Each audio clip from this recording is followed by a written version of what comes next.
Soul Seekers, how are you? I hope we are all doing well and we can give more value to others. Hidup kita bisa makin bernilai bagi sesama kita. Betul? Betul? Amin. Soul Seekers, the value of life is fundamental core which became a guidance for all personal behavior. Nilai-nilai kehidupan adalah inti daripada fundamental yang jadi panduan perilaku kita untuk sukses. To create our life goals and helping us measure our progress to gain holistic success. And our value of life is undeniably starts from the family. Nilai hidup seseorang dimulai dari tatanan keluarga. Even more if our background is from Christian family. There are so many people who are disappointed with other people's value because it doesn't fit their Christianity value. Jadi nilai hidup yang tidak sesuai dengan kekristenan. Is that true? Even more if they've been tested so many times, it will show their real characters of bad personality. Jadi nilai hidup seorang Kristen akan nampak pada saat ia mengalami pencobaan dalam hidup. In this video, I will talk about the value of life for Christian when facing our life tests. So, please watch this video because I believe through this video, we can get so many important and accurate values in facing our upcoming life test. Don't skip this channel. Please stay this channel in Think of Soul channel. God bless. Amen. Amen. Amen. Hallelujah.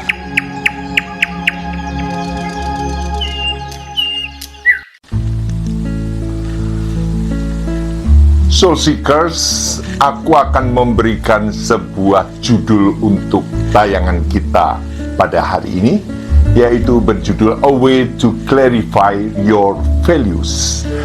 Cara untuk memperjelas nilai-nilai hidupmu. Kekristenan bukan memberikan identitas berupa pakaian, tetapi identitas kekristenan adalah nilai hidupnya yang nampak, yang jelas dari perilaku hidupnya. Ada sesuatu perkataan dari bahasa Jawa dikatakan urip ora iso karpe dhewe kudu matuk karo firmane Gusti Yesus. Life can be on its own but must follow the order of the gospel. Hidup tidak bisa semau gue, tetapi hidup harus ikut dengan tatanan Injil Yesus Kristus. Amin.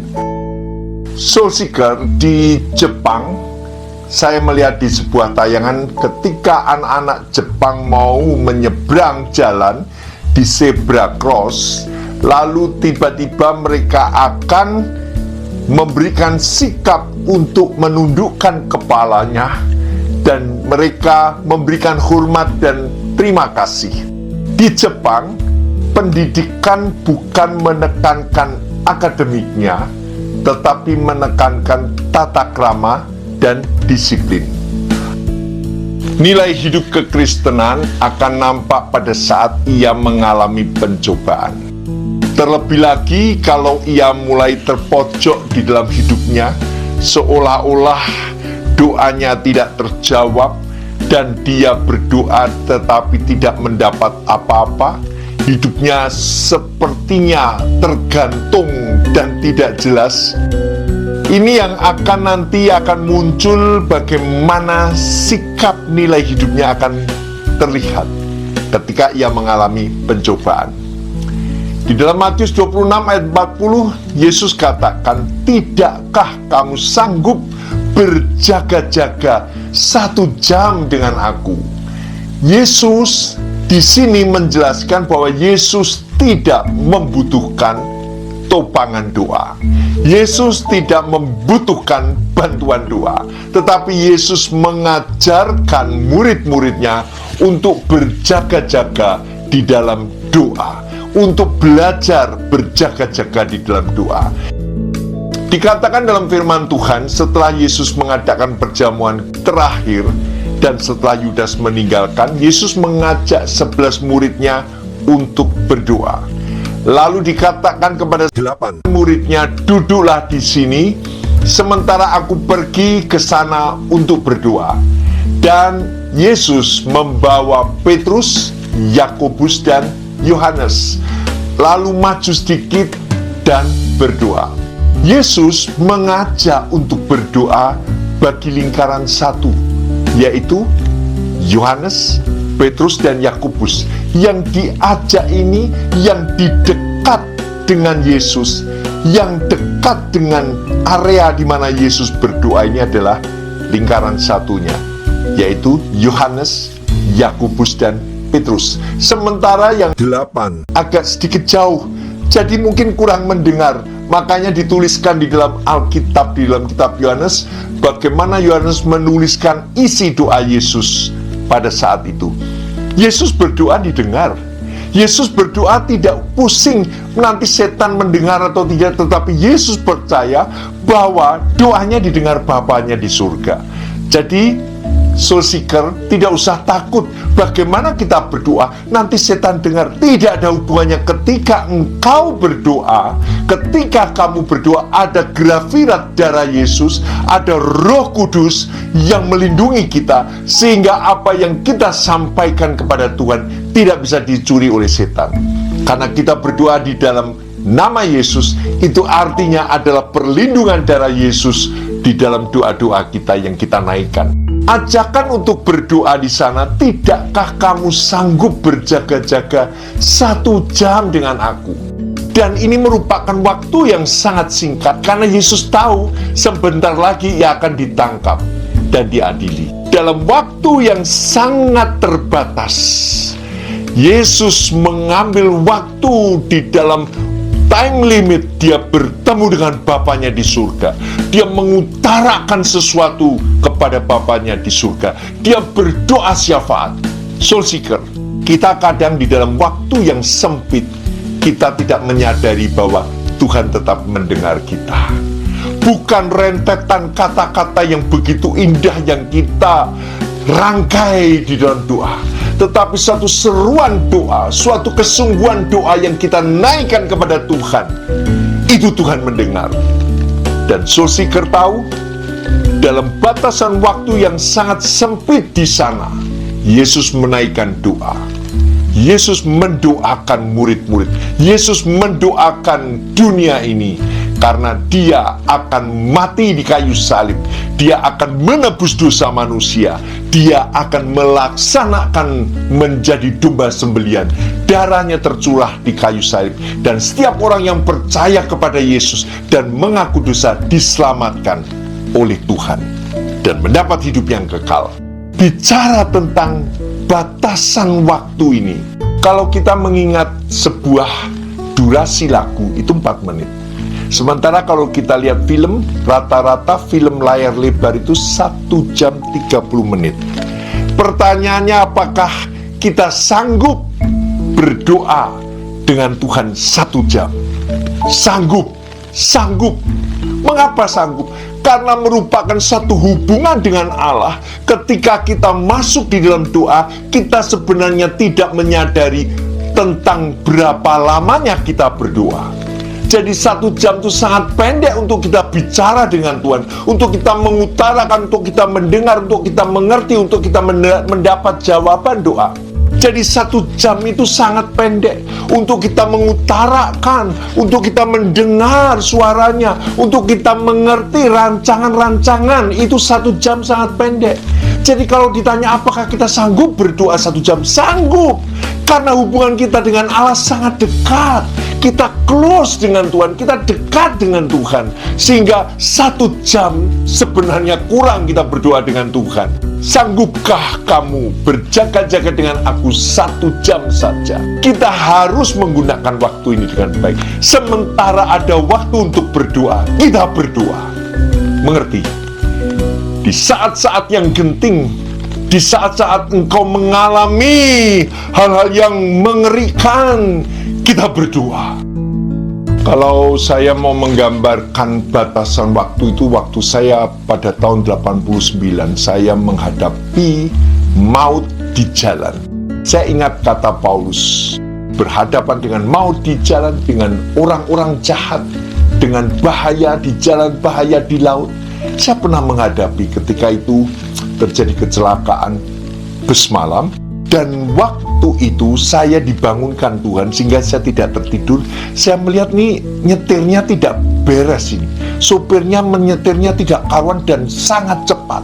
Pada saat itu saya berseru kepada Tuhan. Dalam waktu yang sempit itu, saya melihat ini bus akan kecelakaan, dan saya berseru nama Yesus. Dalam waktu yang sangat singkat, saya berseru, Tuhan Yesus tolong, darah Yesus tolong, darah Yesus tolong. Dan benar, Tuhan menolong. Tuhan menolong.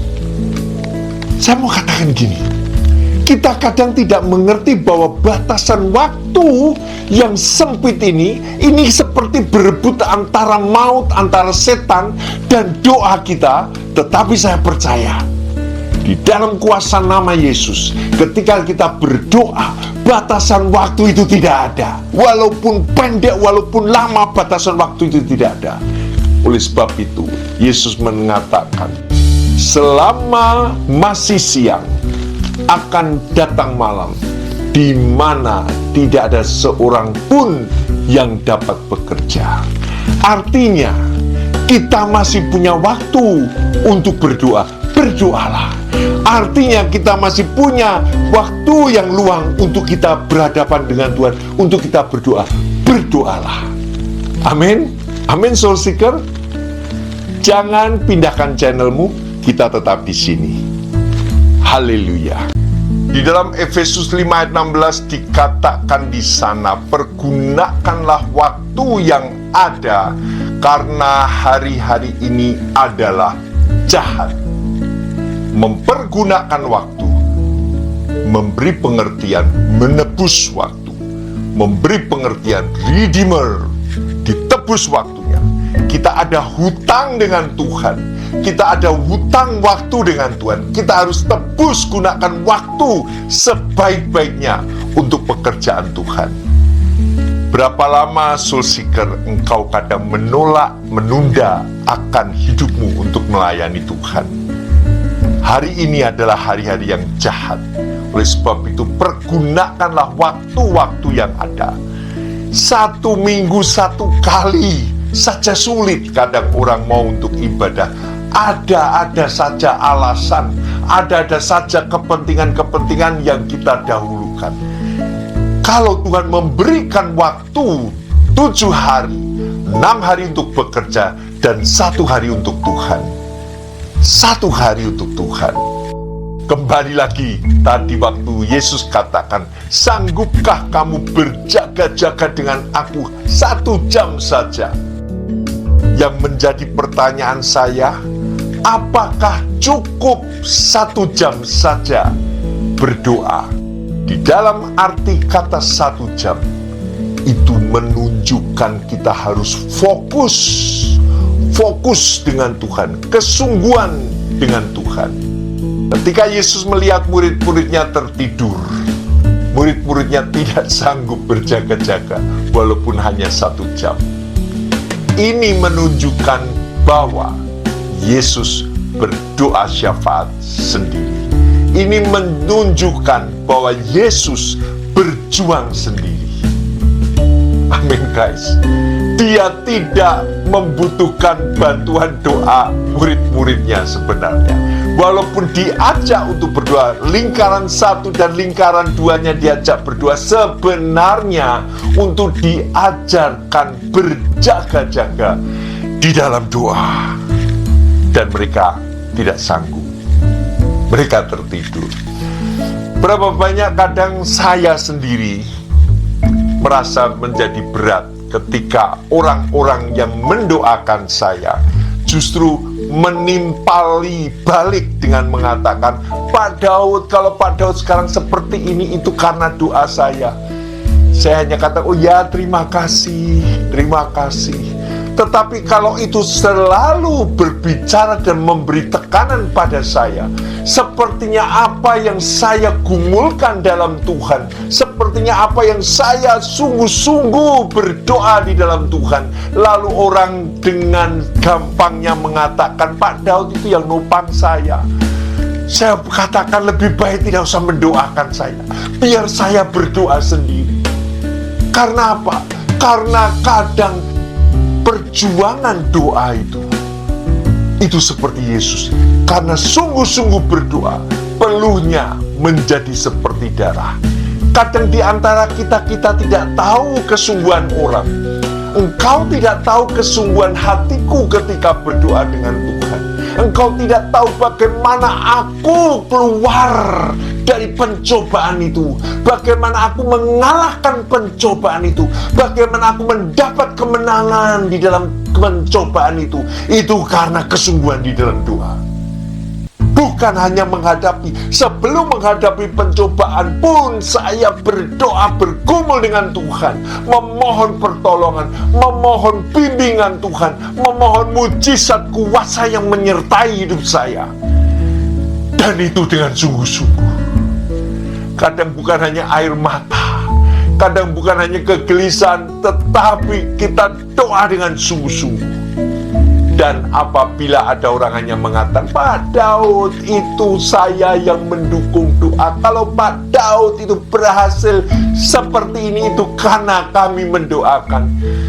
Ya boleh, tetapi jangan diulang-ulang itu. Sepertinya malah justru membuat saya tertekan, justru membuat satu intimidasi, seolah-olah mendoakan tetapi sepertinya memanuver hidup seseorang. Betul? Jangan sampai engkau mendoakan orang tetapi engkau malah memanuver orang. Engkau ada di atas hidup orang itu, engkau menggampangkan pencobaan yang orang itu alami. Engkau hanya katakan saya mendoakan, ketika orang itu ditolong Tuhan, nah itu ditolong. Saya mau tanya, sungguhkah kamu berdoa-doa? Saya mau tanya, sungguhkah kamu berdoa? Atau kamu hanya lip service saja? Betul? Jangan hanya, kalau orang Jawa bilang, cangkeman saja, lambe turah saja. Sungguh atau tidak engkau mendoakan? Amin. Murid-murid Yesus saja yang lingkaran satu waktu Yesus menderita, mereka tidak sanggup, mereka tidur. Memang pada waktu itu mereka adalah hari Pentakosta dan mereka dikatakan minum anggur sehingga mereka mengantuk. Sebenarnya yang kita alami ini, setiap pencobaan yang kita alami itu adalah pencobaan biasa. 1 Korintus 10 ayat 13, pencobaan-pencobaan yang kamu alami ialah pencobaan-pencobaan biasa yang tidak melebihi kekuatan manusia. Biasa saja. Artinya apa? Karena ada pertolongan Tuhan. Artinya apa? Karena Tuhan menyertai. Dan kita harus menyadari ketika kita dicobai, kita harus tahu nilai-nilai hidup kekristenan harus tampak. Ketika engkau dicobai, engkau harus tahu dalam hatimu, ini pencobaan biasa. Engkau tidak perlu marah, engkau tidak perlu bersungut-sungut, engkau tidak perlu ngedumel, tetapi ini pencobaan biasa. Karena ada Tuhan, tidak usah takut. Ketika kita dicobai, kita akan bertemu dengan Allah sendiri. Karena dikatakan dalam 2 Korintus 1 ayat 4, yang menghibur kamu dalam segala penderitaan kami, sehingga kami sanggup menghibur mereka yang berada di dalam bermacam-macam penderitaan dengan penghiburan yang kami terima sendiri dari Allah. Artinya kita menerima sendiri penghiburan kekuatan ketika kita dicobai. Nilai hidup kita bagaimana? Kalau engkau mengalami suatu penghiburan sendiri, pertolongan sendiri, Bukannya nilai hidupmu menjadi sombong. Sombong rohani itu ngeri sekali. Soul seeker, ada orang yang sombong rohani. Apa yang kau sombongkan? Kerohanian itu adalah di mana Tuhan yang memberkati dengan anugerahnya.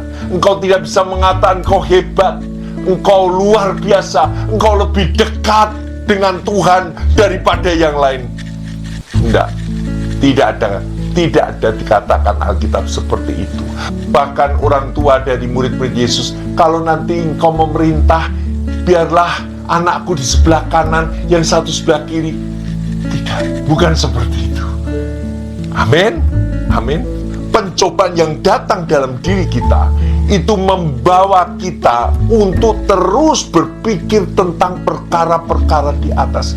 Jadi kita membandingkan, kita mengkomparabelkan pencobaan dengan perkara di atas, bukan dengan nasibmu. Bukan katakan, aduh aku baru mengalami sesuatu yang buruk.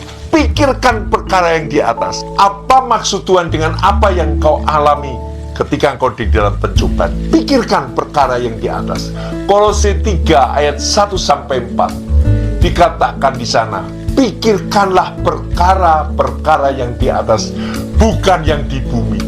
Di bumi itu malah kita menjadi kusel, menjadi bingung. Tetapi kalau kita pikirkan perkara di atas, Tuhan, engkau sedang membentuk aku, engkau sedang menguji aku, engkau sedang menaikkan aku level yang lebih tinggi lagi. Amin, amin, soul seeker. Haleluya, puji nama Tuhan. Jadi nilai hidup di dalam kekristenan akan muncul, akan nampak di saat dicobai. Identitas kekristenan itu sangat dekat dengan integritas kekristenan. Tenang, tetap sukacita, tidak khawatir, percaya saja, tetap berserah sama Tuhan. Bukan terserah, tetapi berserah sama Tuhan.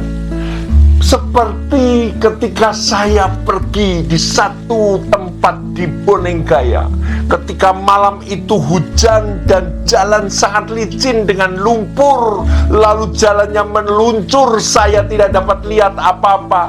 Lalu saya hanya duduk di tanah dan meluncurkan diri saya ikut jalan, tetapi tangan saya tetap cari pegangan dengan pohon yang ada ataupun rumput-rumput alang-alang supaya saya tidak terluncur dan masuk jurang. Tetapi lebih enak saya meluncur saja.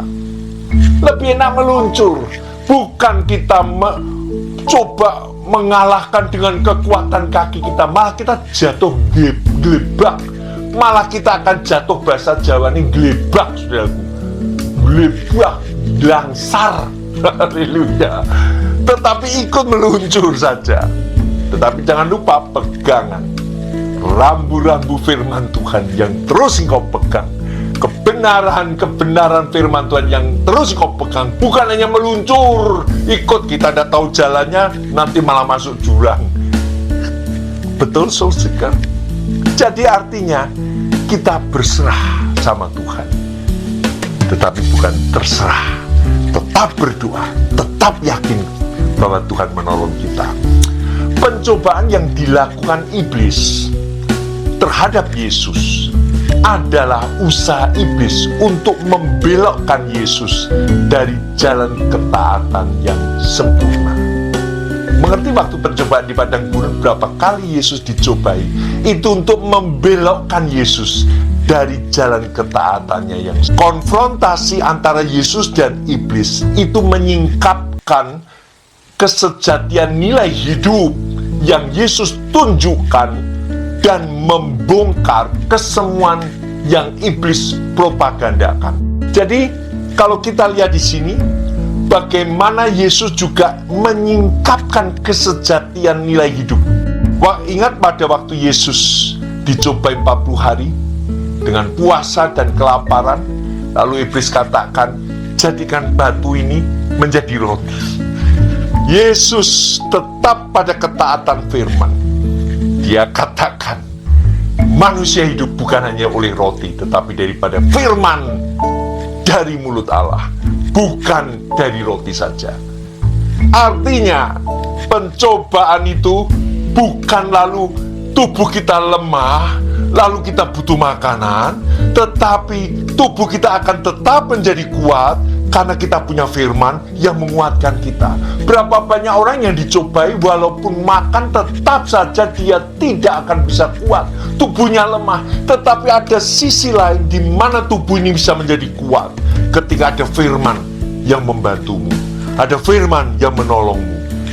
Bukan dari roti saja hidup ini, daripada firman. Ada satu perkataan yang setan katakan, jika engkau anak Allah, perintahkan. Jika engkau anak Allah, perintahkan supaya batu-batu ini menjadi roti. If you are God's son, diajak untuk membuktikan jika kamu itu sungguh-sungguh anak Allah. Setan itu membuat kita untuk menjadi bimbang. Bimbang terhadap diri, apakah Allah ada atau tidak dalam hidupmu. Setan coba membuat engkau ragu, apakah benar kamu ini anak-anak Allah.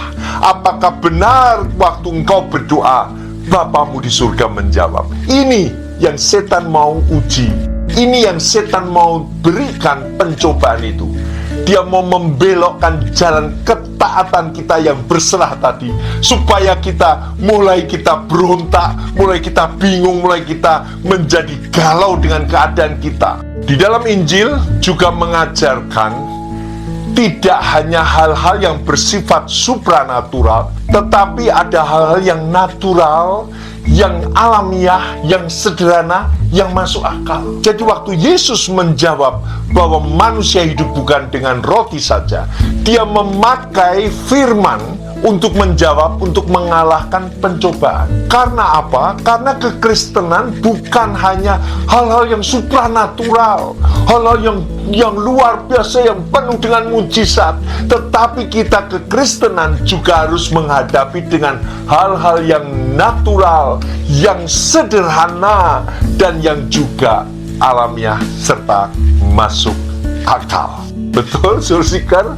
Jadi kita harus mempunyai seperti ini, keyakinan yang sederhana, yang masuk akal, tetapi itu Tuhan yang menyertai kita. Amin. Haleluya. Don't skip this channel.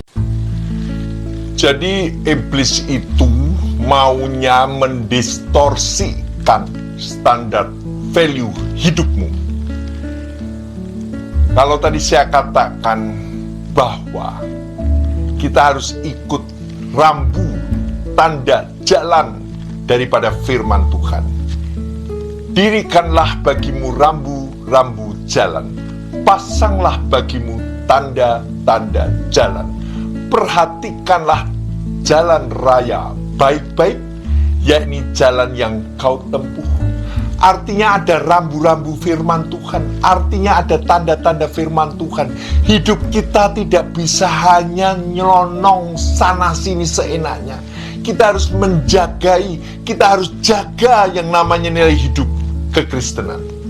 Saya memberikan analogi seperti ini. Seketika seseorang diet, dia menjaga makanan begitu rupa supaya ia tetap pada porsi yang dia sudah pikirkan, yang sudah dia jalankan.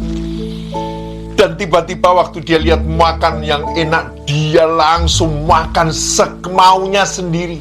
Dia mangan karpe duit, dia bladok, mangane sauke-uke, ora diet meneh ning diedani le mangan. Haleluya.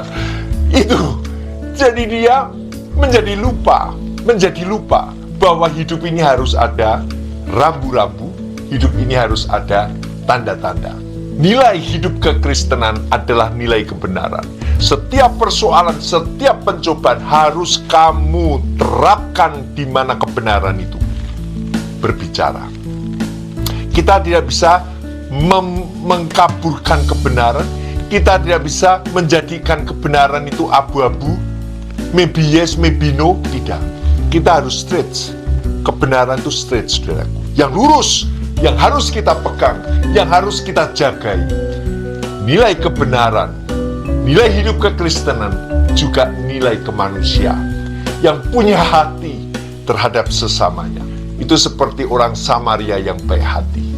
Dia mempunyai kemanusiaan yang tinggi. Ini yang terbukti bahwa kekristenan mempunyai nilai hidup, mengasihi sesama. Dan harus dibuktikan.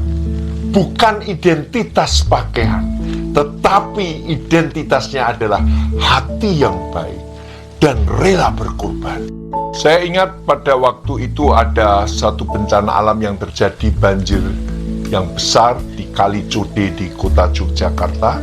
Lalu saya masuk di daerah-daerah ngeledok. Kalau orang Jogja mengatakan daerah ngeledok, Gondomanan itu di bawah itu, di mana orang yang hidup di pinggir sungai atau di pinggir kali Code, dan mereka kena air yang begitu besar sehingga rumahnya hampir rubuh. Saya ingat ada seorang ibu janda, rumahnya hampir tenggelam dengan pasir dan lumpur. Malam itu saya membersihkan lumpurnya, sendirian saya bersihkan, karena saya tahu tidak mungkin ibu itu membersihkan. Saya bersihkan. Nilai kekristenan itu adalah nilai yang dilihat dari kerohaniannya. Jadi bukan kita asal saja mengatakan kita ini orang rohani. Nilai rohani itu bisa dibuktikan. Dia menghormati orang. Kita mudah sekali berbicara kasih, tetapi saya lebih senang mengatakan bahwa di ujung kasih itu ada hormat. Kita menghormati sesama kita, baru kita mengasihi. Karena di ujung kasih itu ada hormat, ada menghormati orang lain. Tidak ada yang namanya status sosial, kita lebih kaya, kita levelnya lebih di atas. Tidak, di hadapan Tuhan sama. Dan saya mengucap syukur, begitu bangga melihat bahwa di dalam Alkitab, di dalam Injil, Yesus ada di dalam dunia orang menderita. Yesus ada di dalam dunia orang-orang yang miskin. Kalau dalam perjanjian lama dikatakan orang-orang pilihan Allah adalah orang-orang hakim, raja, tetapi di dalam perjanjian baru adalah hamba. Orang-orang yang mau rela menjadi hamba, rela berkorban, masuk down to earth, masuk ke downgrade, ke kalangan-kalangan bawah. Amin, amin. Ini nilai hidup kekristenan. Jangan kau menjadi orang Kristen yang mengatakan kau diberkati malah jadi sombong. Engkau makin diberkati, engkau makin turun, engkau makin downgrade, engkau makin luar biasa dicurahkan berkat dari Tuhan, engkau makin downgrade. Engkau ingin menolong sesamamu, hidupnya supaya ada balance.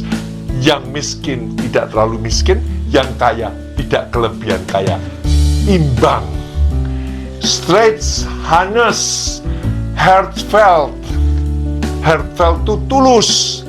Outspoken itu terus terang. Itu nilai-nilai hidup kekristenan. Outspoken, straight, honest, heartfelt, ketulusan. Amin. Pertahankan value kekristenan karena ada jaminan.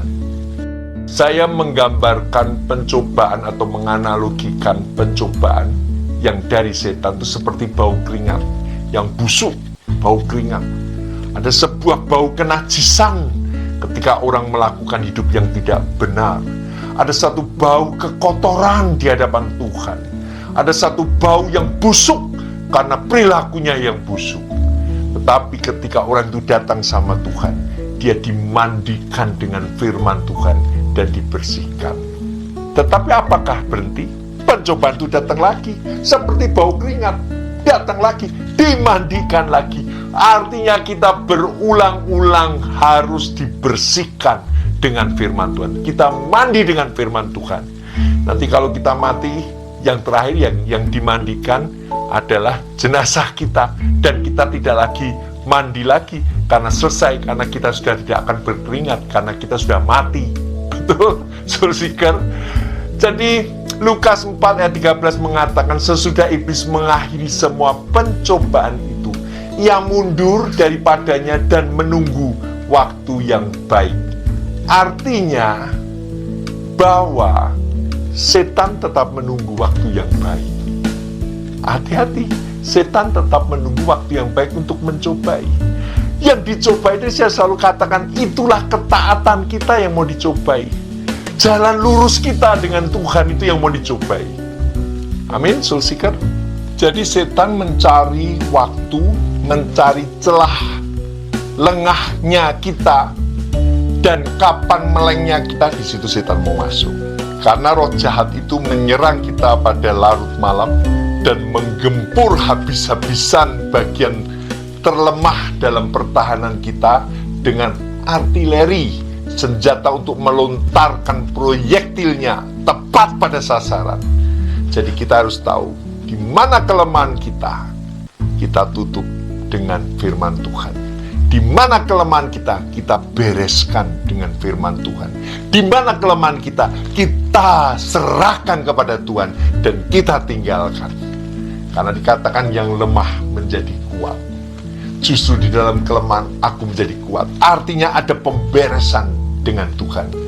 Nilai hidup atau value adalah identitas kekristenan kita dan merupakan buah hasil dari produk Injil. Jadi kita ini produk dari Injil dan kita membuahkan buah-buah yang indah di hadapan Tuhan dan di hadapan manusia. Buah sukacita, damai sejahtera, penguasaan diri, panjang sabar, kasih, kemurahan, itu yang diberikan. Itu merupakan nilai hidup kekristenan. Manusia tanpa Injil bukan Kristen sejati. Dan kekristenan yang nampak adalah dari bagian hidup orang itu, yaitu karakternya, perilakunya, integritasnya, yang sebenarnya merupakan nilai hidup kekristenan. Puji nama Tuhan. Tuhan memberkati soul seeker. Terus jaga rambu-rambu dan tanda-tanda. Tetap pegang firman Tuhan, jangan asal meluncur, tetapi coba tanganmu pegang pada rambu-rambu firman Tuhan, supaya engkau sampai pada tujuan dan engkau selamat. Integritas, karakter, dan juga perilaku itu membuktikan bahwa kita sungguh-sungguh anak-anak Tuhan, orang yang diberkati di dalam nilai hidup kekristenan yang rela downgrade, turun ke bawah. Tuhan memberkati. Puji nama Tuhan. Terus lakukan pemberitaan Injil dengan perbuatan baik, dengan menolong sesama kita, dengan membantu apa yang kita bisa berikan buat mereka yang membutuhkan pertolongan. Karena apa? Tuhan lihat hati. Bukan Tuhan lihat mulut kita, tapi Tuhan lihat hati kita. Tuhan memberkati. Puji nama Tuhan. Amin, amin, amin, amin, amin, amin. Haleluya. Amin.